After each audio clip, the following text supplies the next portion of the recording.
يلا نصلي على الرسول. حطينا صينية هنا على البوتاجاز، ولعنا عليها النار عشان نعمل فيها السمك. وهنا انا كنت عملت رز ابيض، رز ابيض. تمام.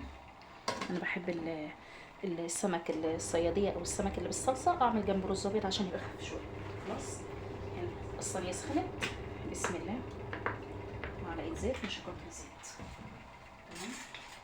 مش هكتر زيت طالما في سمك يسخن، ما تكترش زيت.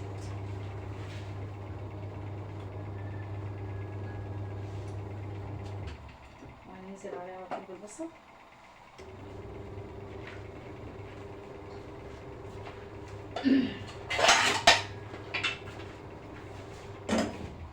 بسم الله الرحمن الرحيم. بصل مخرطات، خرطي بقى جوليان او خراطيم ناعم. انا خرطت ناعم عشان بيبانش فيه، عشان ايه ما ينقلوش البصل ويطشوه وهم بياكلوا. فانا حبيت ان انا اعمل شغل. تمام. انا بدي كده تشويحه حلوه.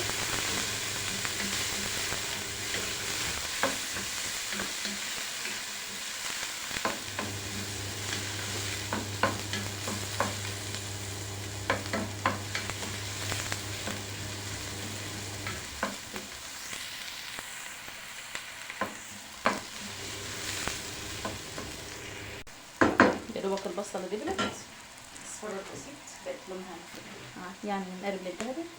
هنا انا فرمت طماطم وعليها قرنين فلفل احمر. انا حاطه فلفل احمر حامي، عايزه تحطي فلفل احمر بارد. تمام. حطي. بس انا عايزه الصلصه دي حاميه شويه، شطشطه. تمام. انزل عليها بربع معلقه فلفل اسود، ومعلقه كزبره، كزبره ناشفه،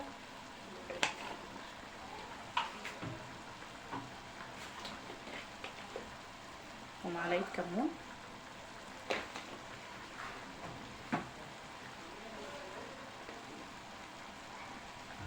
ومعلقه صغيره من الملح. بس كده. تمام. ونقلب التوابل دي في الصلصه ونغطيها، وتعالوا اما نشوف هنعمل السمك ازاي. السمكه بقى اللي انا عاملها، الناس اللي بتحب السمك القراميط زيي، ده سمك اسمه سمك قراميط. ده انا جبته قرموط. نضفته عملته، قصعت دماغه ونضفته كويس، وغسلته كويس قوي بليمون ودقيق وميه جاريه.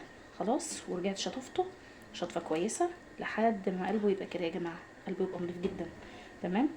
والدماغ بتاعه بنفتح الدماغ، تشيلي الزعنف بتاعه الدماغ من هنا كده. ماشي. اللي بيتقال عليه شنب الدماغ بتاعه. وبعدين بتشيلي الروح، بتبقى تحت النغشيش من هنا كده في الجنب، بتشيليها وبتشيلي النغشيش بتاعته، لانها بتبقى لما بكتيريا وطينه وكلام من ده. وبشيلها خالص، بخلي الدماغ نضيف جدا كده، وبنضفه حلو وبغسله. ماشي. وبجيب هنا دقيق بهرته بشعرة ملح وشوية كمون وشوية كزبرة ناشفين. تمام. لازم ابهر الدقيق بتاع السمك، وهحمره وهصفره بسيط كده في الزيت، اخلي لونه ذهبي، واطلعه على طول احطه في التخديعه، بس بعد ما ازود لها ميه تغلي بيها. تعالوا اما اوريكم. اهو عفرته بس كده في الدقيق. انا بقول عليه عفرته، يعني ما ببلوش دقيق كتير يا جماعه. خلاص. تحطي كده وتقلبيه على كل الجهات في الدقيق، وبعد كده تنفضيه شويه كده عشان ما يلمش، ما يتكومش عليه دقيق كتير، يعني ما يلمش طبقات كده من الدقيق ويكلكع زي العجين عليه. خلاص. الزيت يكون سخن كويس. بسم الله. وتنزلي بقى بالقطع كده، وخلي ما بينهم براح عشان تعرفي تحمري وتوصلي للون اللي انت عايزاه. بلاش تلبسي الكاسه. وانتي حطي على الجهه اللي فيها اللحم الاول، يعني الجهه اللي فيها اللحميه بتاعتها حطي عليها. تمام كده، على الجهه اللي فيها اللحم الاول عشان ادي اللون من اللحم الاول من تحت.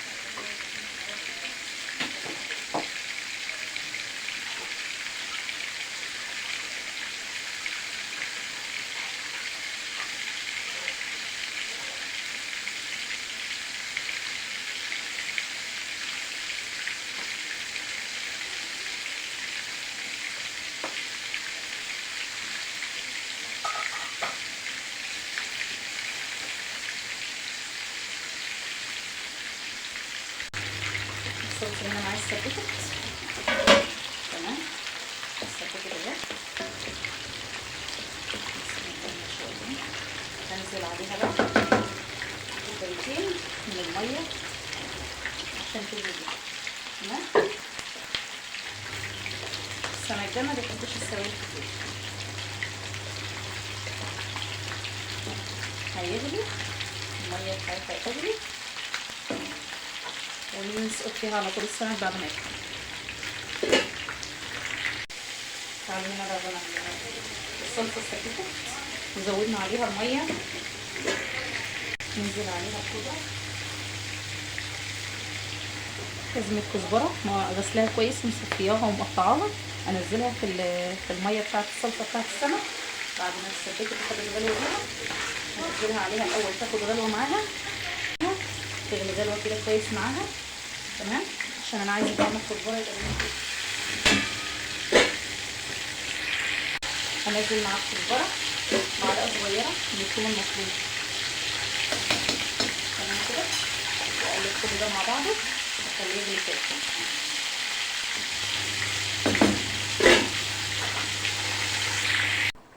خلاص كده حمرنا السمك بتاعنا.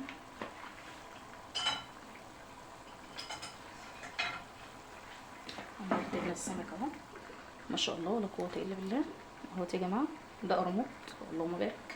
والصلصه هنا بعد ما زودت لها الميه غلت كويس بيها، ضفت عليها الكزبره المفرومه والثوم، ثوم مفروم. هنزل عليها بقى بقطع السمك. بسم الله، ارص في الصينيه. بصي بقى يا روحي، بعد ما بتضيفي السمك في الصلصه بتاعته، التغليه بتاعته، بتشيلي كده بالكبشه كده او المعلقه بتاعتك وتحطي فوق ايه، فوق السمك. شيلي الصلصه دي كده وحطها فوق السمك. والديل اللي زي ده كده بلاش اخليه في الارضيه، عشان ايه، اخليه باين شويه كده جاي بزاويه عشان ما يتهريش. تمام، خليه على سيف. تمام، هشيلها بقى زي ما هي كده وهوديها فين، وهوديها الفرن. ماشي، زي ما هي كده هوديها الفرن. خلاص، هتاخد في الفرن من فوق ومن تحت كده، هشيلها من فوق ومن تحت، هتاخد 10 دقايق او ربع ساعه، وبعد كده هوريها لك. ما شاء الله اللهم بارك. الصينيه بعد ما طلعت اهي جميل، الصينيه اهي ما شاء الله، لا حول ولا قوه الا بالله العلي العظيم. شوفوا جمالها. احنا بنحب السمك ده يا جماعه، اللي بيحب السمك ده زينا ويعمله بالطريقه دي جميله، هتفرق معاه طعمه ولا احلى من كده. اتفضلوا معانا، هوريلكم بقى المغرفه. اللي بعد ما غرفناه اللهم بارك، بسم الله ما شاء الله ولا حول ولا قوه الا بالله. شوفوا منظر السمك يا جماعه عامل ازاي، شوفوا منظر السمك وجماله ما شاء الله ولا حول ولا قوه الا بالله العلي العظيم. شوفوا الجمال ما شاء الله. اتفضلوا معانا.